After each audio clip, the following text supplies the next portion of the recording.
अलभ्य अस्त्रों का दान की कथा। मार्ग में एक सुरम्य सरोवर दृष्टिगत हुआ। सरोवर के तट पर रुककर विश्वामित्र कहा, हे राम, ताड़का का वध करके तुमने बहुत बड़ा मानव कल्याण का कार्य किया है। मैं तुम्हारे इस कार्य, पराक्रम एवं चातुर्य से अत्यधिक प्रसन्न हूँ। मैं तुम्हें कुछ ऐसे दुर्लभ अस्त्र प्रदान करता हूँ जिनकी सहायता से तुम दुर्दमनीय देवताओं, राक्षसों, यक्षों, नागादिकों को भी परास्त कर सकोगे। ये दंड चक्र, धर्म चक्र, काल चक्र और इंद्र चक्र नामक अस्त्र हैं। इन्हें तुम धारण करो। इनके धारण करने के पश्चात तुम किसी भी शत्रु को परास्त करने का सामर्थ्य प्राप्त कर लोगे। इनके अतिरिक्त मैं तुम्हें विद्युत निर्मित वज्रास्त्र, शिव जी का शूल, ब्रह्मशिर, अशीक और समस्त अस्त्रों से अधिक शक्तिशाली ब्रह्मास्त्र देता हूँ। इन्हें पाकर तुम तीनों लोकों में सर्वाधिक शक्ति संपन्न हो जाओगे। मैं तुम्हारी वीरता से इतना अधिक प्रसन्न हूँ कि तुम्हें प्रचंड मोद की व शिखर नाम की गदाएं प्रदान करते हुए मुझे अत्यंत हर्ष हो रहा है। मैं तुम्हें सूखी और गीली दोनों ही प्रकार की अशनी व पिनाक के साथ ही साथ नारायणास्त्र, आग्नेयास्त्र, वायव्यास्त्र, हयशिरास्त्र एवं क्रोंचास्त्र भी तुम्हें प्रदान करता हूँ। अस्त्रों के अतिरिक्त मैं तुम्हें कुछ पाश भी देता हूँ जिनमें धर्मपाश, कालपाश एवं वरुणपाश मुख्य हैं। इनके पाशों के द्वारा तुम अत्यंत फुर्तीले शत्रु को भी बांधकर निष्क्रिय बनाने में समर्थ हो जाओगे। राम, कुछ अस्त्र ऐसे हैं जिनका प्रयोग असुर लोग करते हैं। नीति कहती है कि शत्रुओं को उनके ही शस्त्रास्त्रों से मारना चाहिए। इसलिए मैं तुम्हें असुरों के द्वारा प्रयोग किए जाने वाले कंकाल, मूसल, घोर कपाल और किंकणी नामक अस्त्र भी देता हूँ। कुछ अस्त्र का प्रयोग विद्याधर करते हैं।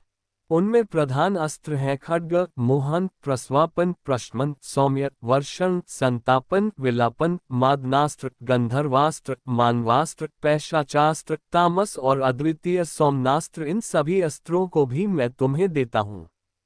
ये मौसलास्त्र, सत्यास्त्र, असुरों का माया में अस्त्र और भगवान सूर्य का प्रभास्त्र हैं जिन्हें दिखाने मात्र से शत्रु निस्तेज होकर नष्ट हो जाते हैं। इन्हें भी तुम ग्रहण करो। अब इन अस्त्रों को देखो, ये कुछ विशेष प्रकार के अस्त्र हैं। ये सोम देवता द्वारा प्रयोग किए जाने वाले शिशर एवं दारुण नाम के अस्त्र हैं।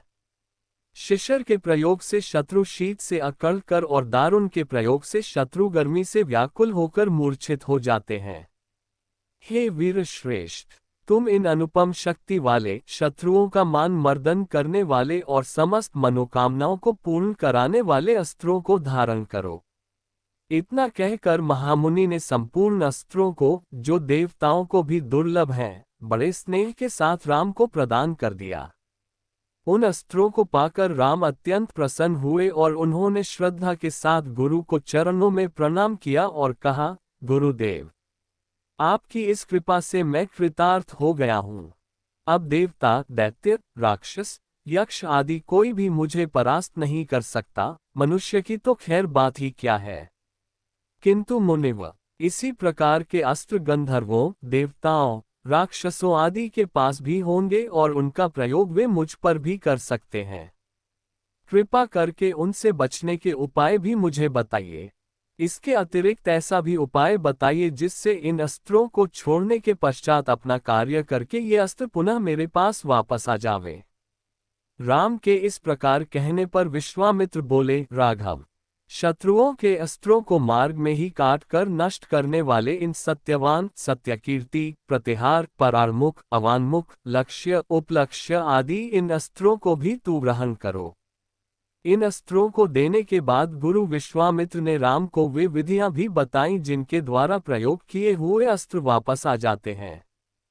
चलते चलते वे वन के अंधकार से निकलकर ऐसे स्थान पर पहुंचे जो भगवान भास्कर के दिव्य प्रकाश से आलोकित हो रहा था और सामने नाना प्रकार के सुंदर वृक्ष, मनोरम उपत्यका एवं मनोमुग्धकारी दृश्य दिखाई दे रहे थे।